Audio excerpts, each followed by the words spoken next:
So there's this Spongebob episode called The Play's the Thing. It's an episode from season 7, what many fans consider to be the low point of the series. The Play's the Thing itself has pretty underwhelming reception from those who've watched it, although not nearly as bad as some other season 7 episodes. It's rarely ever talked about online, not well liked enough or hated enough to be remembered. But I've seen this episode several times now, and there's a lot more going on here than people give it credit for. So yes, today we're analyzing the hidden meaning of a children's show episode from 15 years ago that nobody but me cares about. Because, why not? Before we begin, yes, I'm perfectly aware that probably nothing I bring up is what the writers actually intended with this episode. But even though the themes of the Play's the Thing aren't intentional, they're still there and able to be analyzed. Well, overanalyzed. In cases like these, I'm a firm proponent of death of the author, which is basically the idea that the intentions of the work can be separated from what the art can actually say. Like, let's just completely slasher movie murder that guy, if for no other reason than it provides an interesting perspective on what is otherwise a forgotten episode. Another day, another dollar. Bye. More like another nickel. In my interpretation, this episode explores the relationship between 4 classes of people. The artist/auteur, represented by Squidward, the capitalist, Mr. Krabs, the consumers, the fish people, and the worker, Spongebob. This episode's message isn't just about how these people interact, but how their interactions parallel our real-world society. More specifically, about the nature of art and how it exists under capitalism. So firstly, what is capitalism? You're almost definitely familiar with it, but just for the sake of laying groundwork, I'm going to provide a brief overview. Capitalism is an economic system where businesses are privately owned, and the ultimate goal of these businesses is to make money. Profit motives have their benefits, but they can also lead to bad outcomes, and that's, as we all know, putting it very lightly. But for our purposes today, we're just going to say that business owners have an incentive to make the cheapest wages possible and the cheapest work environment possible in order to maximize profits. Now, obviously, I'm hugely oversimplifying, but I'm doing that just so that we can narrow down the scope to what this specific episode focuses on. Now back to SpongeBob. What exactly does this have to do with the Play's the Thing? Pointing out what SpongeBob has to say about the exploitation of workers is nothing new. But in this episode, these themes really come to a head.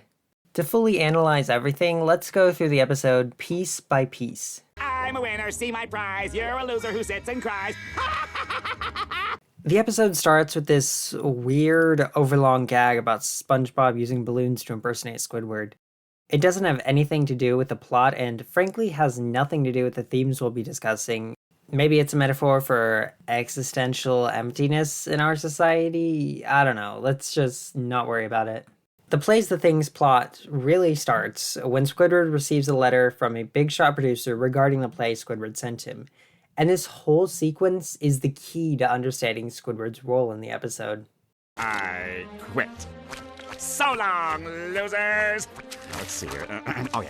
Thank you for submitting your play entitled Squidward Strokes of Genius. Your work speaks volumes about you as an artist, a person, and a member of society.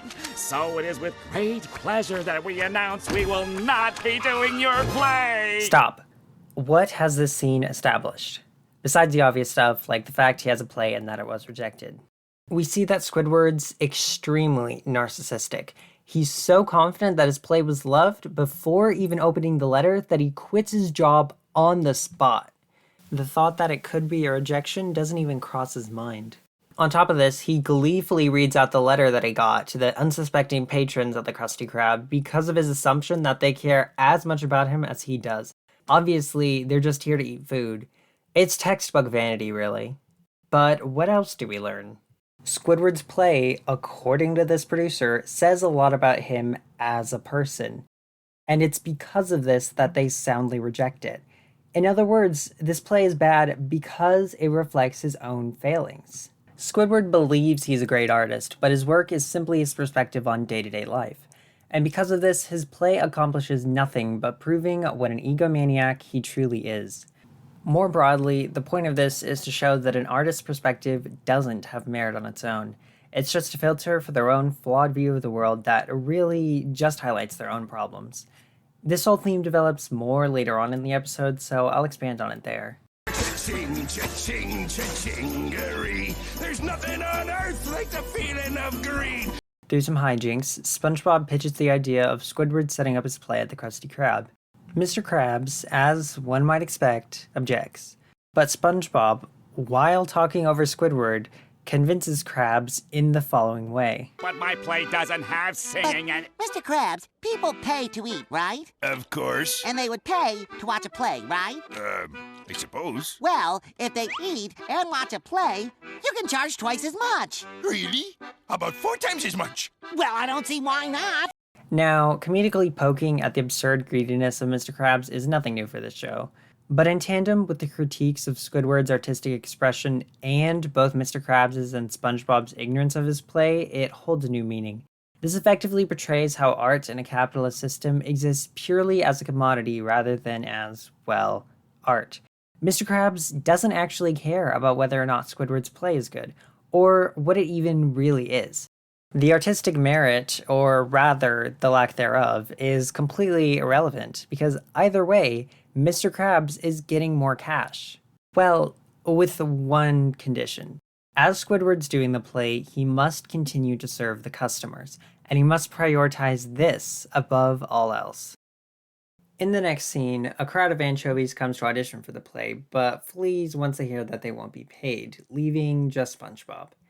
Now, you could read this scene as a parallel for marginalization in the entertainment industry because all of the auditionees are one type of fish, but that would require us to talk about sea creatures as a metaphor for real-world groups, which it's just too messy. Let's just not go there. Let's just not go there today. Personally, I think this is here to show how capitalism affects the creation of art in multiple ways. Not only is it mainly produced to be exploited for its utility, but people are only willing to fully dedicate their time to it because they get money for it. And this makes it more difficult for any party to pursue their artistic vision fully. Now, in real life, actors kinda need money to make a living, and wanting to be paid obviously isn't greedy on its own. All the time and effort that actors put into a play deserves to be compensated in some way. But in a perfect world, wouldn't their work as actors be done for the sake of the craft? Plenty of people act in local productions for no money, simply because it's one of their passions. They don't need financial compensation because they can be satisfied just by doing this. But in our society, you need a source of income. The people who act for fun do it on the side, and the people who have it as a career do it for money. These anchovies aren't bad for wanting to work for money because under capitalism, what other option do they even have? Being able to pursue your passion without having to worry about money is an extremely utopian idea, but isn't that what we should aspire to? Now granted, I just brought up how people are able to do plays for free on the side, and that's actually exactly what SpongeBob represents. On the surface, this works, but as we see later on, the reality isn't that simple. But who will refill the empty chasm in my soul? The next scene is opening night of Squidward's play, and we are transitioned into this not by cutting to our main characters, but from an outside customer seeing that it's a dinner theater night. Or, singy Edie time. He walks in and immediately asks for a Krabby Patty, and then we transition to our main characters. Why? We rarely ever get a point of view from a background fish, and I can't think of another instance where it's used to transition into a scene. What makes this moment so important? Well, it sets up another one of the main tensions of the episode, the tension between Squidward's play and the customers.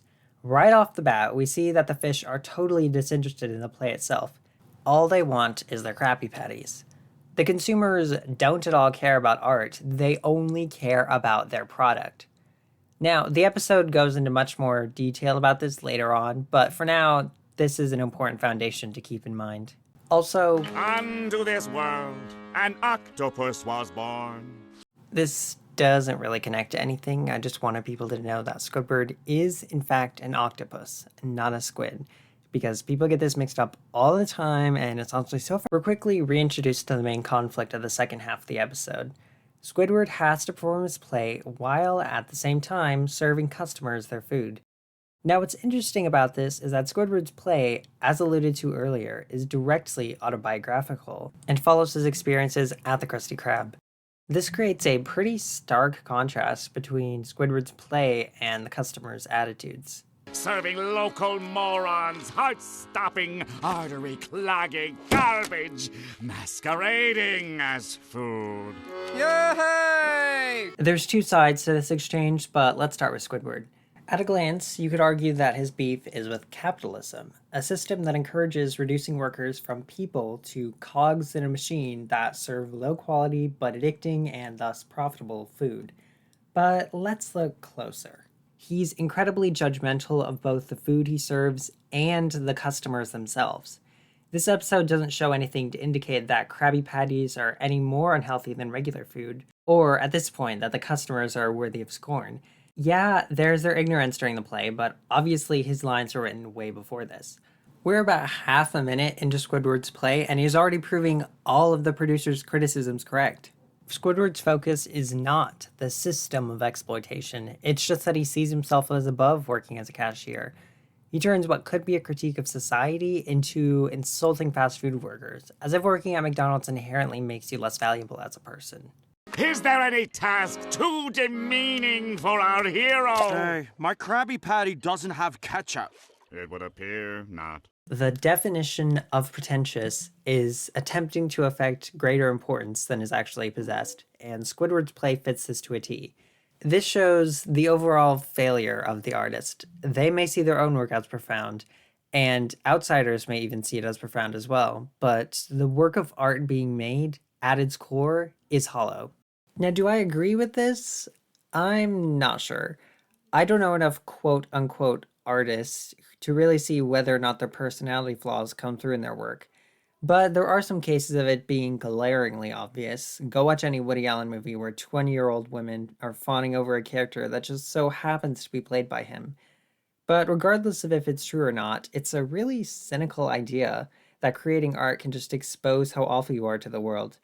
And reminder here, this is all coming from a Spongebob episode.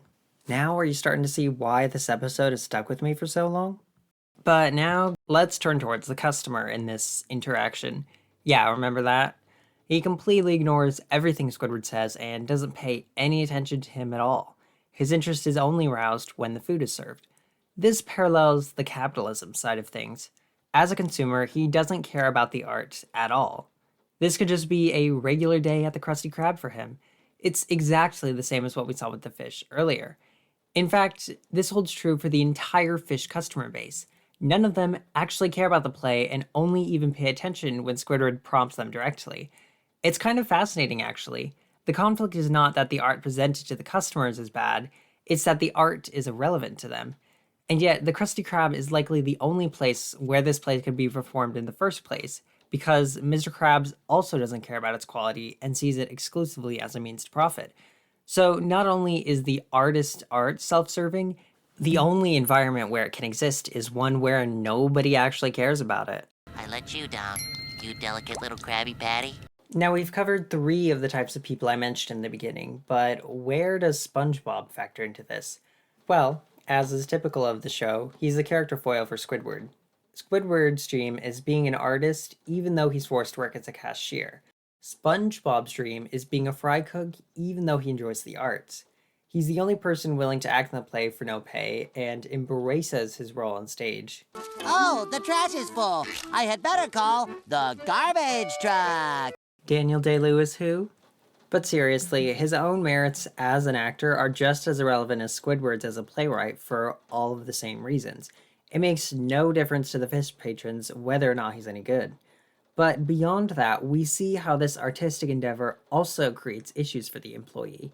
While doing his garbage truck routine, he burns all of the Krabby Patties and is horrified to watch as Squidward distributes them anyway. This shows how even an average worker is hurt by the capitalist arrangement going on. He's unable to perform his job as a fry cook and act in the play, and trying to do both leads to emotional consequences for him and the customers. The customers constantly interrupting Squidward's play and thus making it an overall worse work of art further reinforces this. When art exists under capitalism, neither the art nor the products of labor are able to reach their full potential. Every day the same old thing. Life is an endless succession of failures and disappointments. The episode hits its climax with the customers using the burnt patties as weapons to attack Squidward and Spongebob, with Mr. Krabs selling them for exorbitant prices. We've already talked about the social commentary with Mr. Krabs, but the customers are arguably more telling here. They only reconsider the violence when Spongebob gives a speech about how they shouldn't treat the patties this way. Krabby Patties are meant to be eaten, not flung. Think of all the joy these greasy, juicy patties and their attendant condiments have given you. And this works, at least until Patrick starts it back up. As a worker, SpongeBob prioritizes the sanctity of an inanimate object, a goddamn sandwich, over the well-being of himself and his coworker. And the customers buy into it because they also care more about the product than the actual people behind it.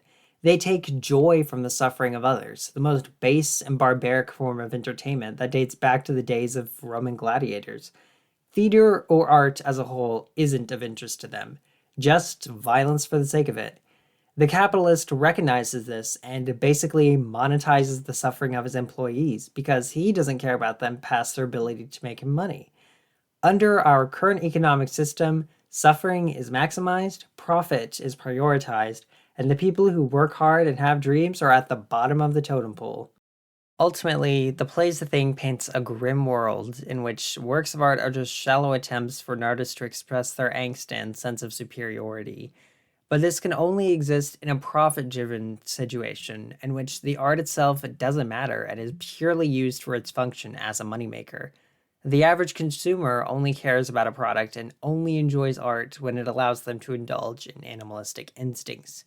The worker is only able to pursue their job and neglect their potential as an artist, because under this system it's impossible to do both. On top of this, the worker can even be conditioned to see their output as more valuable than their own well-being. And the capitalist is above it all, uncaring of art, uncaring of morality, uncaring of basic decency. The only thing he cares about is his ability to get rich.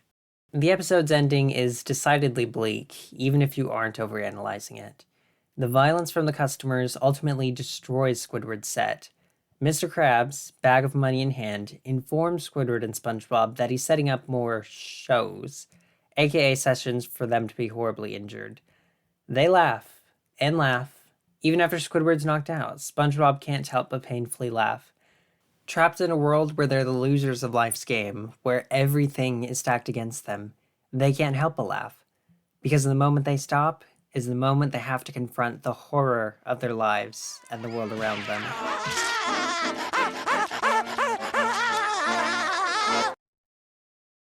Okay, maybe that's a little dramatic, but you get the idea. Something about this episode always stuck with me, and I hope it did a good job exploring why. Yes, The Plays the Thing is a children's show episode from 15 years ago that nobody but me cares about. But it's one that can say a lot if you listen to it in a certain way. Thanks for coming along on this weird, existentially depressing ride with me.